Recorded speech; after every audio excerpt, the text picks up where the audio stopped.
Dynasty Vipers Vipercast.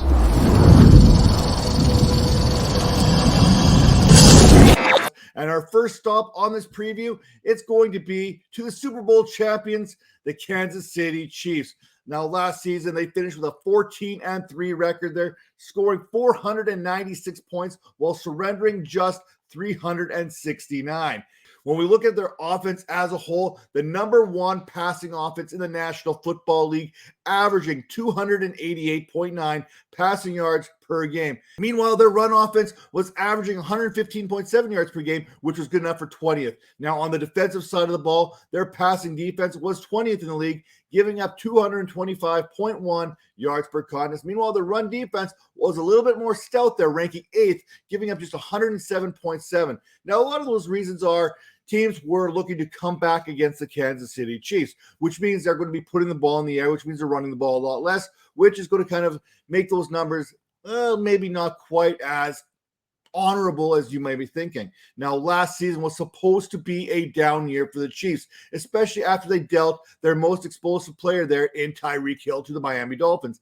They essentially replaced him with a cast that included Juju Smith-Schuster, Marquez Valdes Scantling, Justin Watson, and Skyy Moore, and somehow they did not miss a beat. In fact, they went from 288.8 passing yards per game in 2021 to 288.9 passing yards in 2022. Only one team can win their final contest of the season, and Patrick Mahomes and the Chiefs did just that, finishing the 2022 season on an 8-game winning streak. Kansas City, they are primed to repeat in 2023, and with Mahomes, they're going to be a contender for years to come. One area of concern for the Kansas City Chiefs, and this is really nitpicking at this point because there's really nothing to hate about the Kansas City Chiefs, except they're so good pretty much everywhere on the field. But if we had to find one area, and that's going to be the protection of Patrick Mahomes. Now, the Chiefs are deploying here 2 new offensive tackles here, who they both acquired via free agency. That's Juwan Taylor from the Jacksonville Jaguars and Donovan Smith, who they got from the Tampa Bay Buccaneers. And Donovan Smith, he also led the league in holding calls just a season ago. So that's something to kind of keep an eye on as the season goes on and on. When you look at this Chiefs depth chart, going into camp here, you got to look at certain types of battles. We need to know who that number 2 pass catcher behind Travis Kelce is going to be in this offense. Could it be Jerick McKinnon, Marquez Valdes Scantling, Kadarius Toney, Skyy Moore, or even the rookie Rashee Rice? Heck, even Justin Ross is being touted as a breakout candidate here in 2023. The Chiefs passing game has always been that wide receiver by committee type approach here.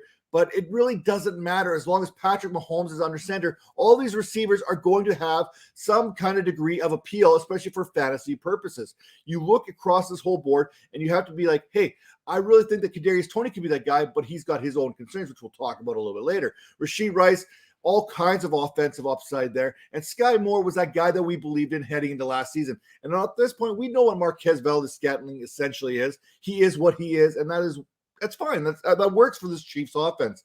Now, what did they do in this draft? We mentioned Rashee Rice there. He was drafted in the 2nd round, pick number 55. Well, the Chiefs selected Felix Anudike-Uzomah there, an edge defender out of Northwestern in the 1st round.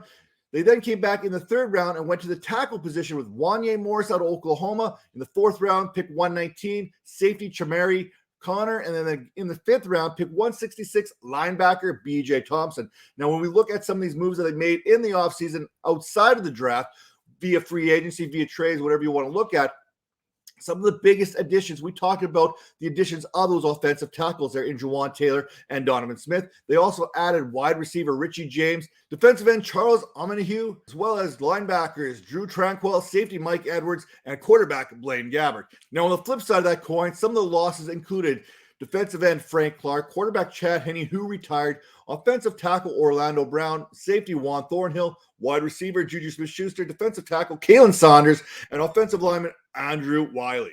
So what were the best moves and the worst moves for the Chiefs this offseason? Everything Kansas City did throughout this offseason, it was pretty solid. It's hard to pinpoint that one best move when in reality they didn't have any missteps along the way. Last season, the Chiefs, they restocked their cupboards with the money they saved in not retaining Tyreek Hill, and they rebuilt much of their defense, including that secondary, a secondary that came along a lot quicker than many anticipated. Now, Kansas City, they did a good job drafting early on again this season with the selections of Uzomah there, who's going to be the eventual replacement to Frank Clark.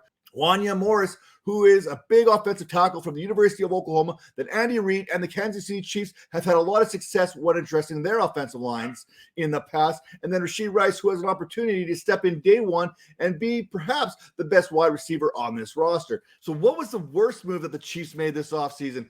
Well, I mean, if you're looking at possible bad moves or maybe missteps along the way, maybe the loss of Orlando Brown is the biggest hole that they needed to fill. And they really did fill that with Jawan Taylor and Donovan Smith, which probably ended up strengthening this offensive line more so than it was last season. Then they had some issues there in the secondary with the loss of Juan Thornhill, but they plugged that with safety Mike Edwards in free agency.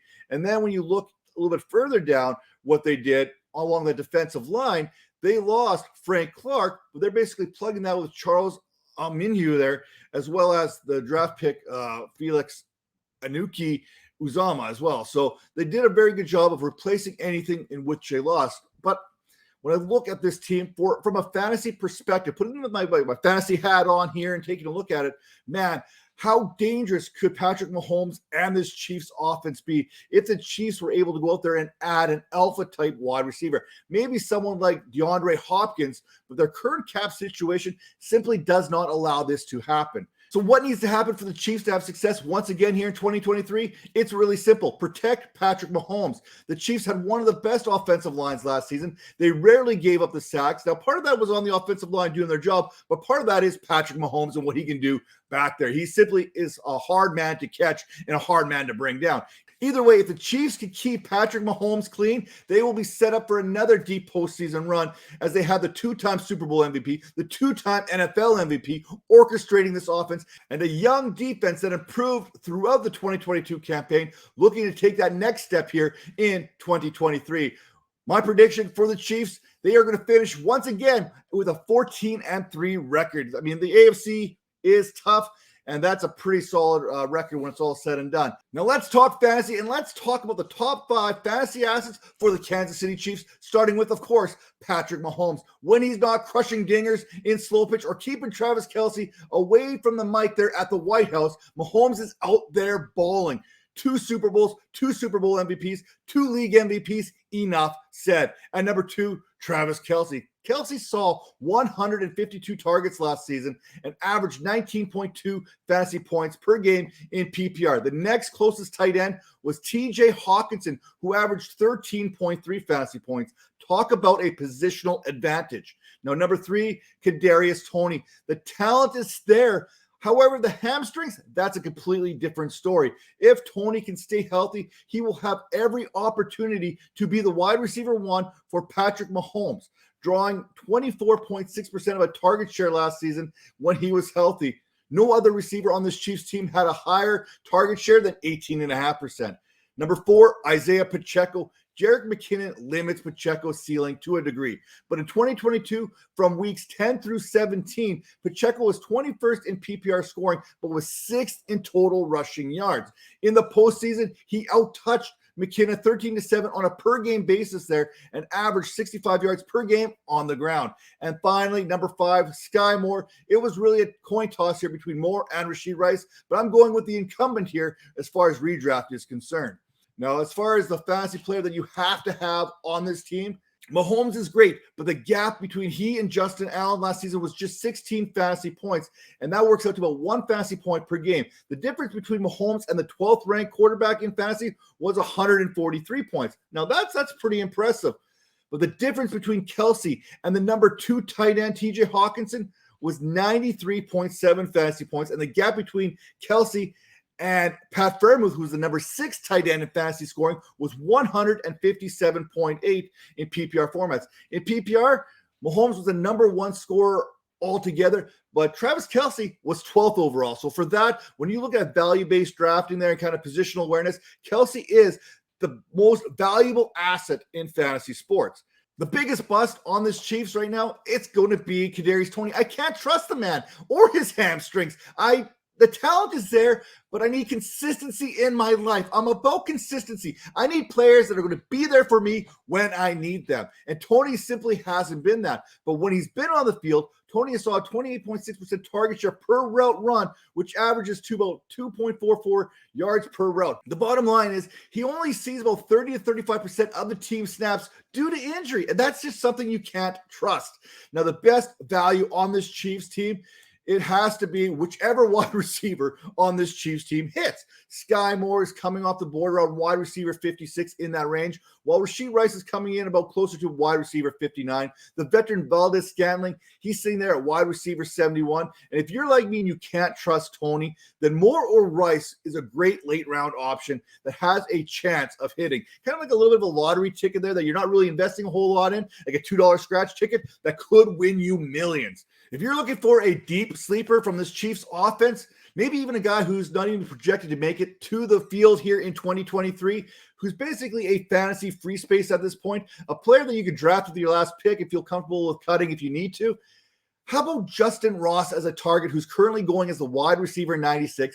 He's being selected with a 212th pick in most drafts. This receiver room is up for grabs when it comes to that lead pass catcher role. Ross, he's got some work ahead of him, but the path to opportunity is going to be there. And if Patrick Mahomes believes in him, you probably should too. The way that the Kansas City Chiefs have played, it doesn't matter who's out there catching passes, as long as it's Patrick Mahomes throwing the ball. This Chiefs team is not disappearing anytime soon. Not in the NFL, not for your fantasy. As long as Patrick Mahomes is there, breathing and throwing passes, this Chiefs team is going to be a perennial Super Bowl contender. It's simply that easy.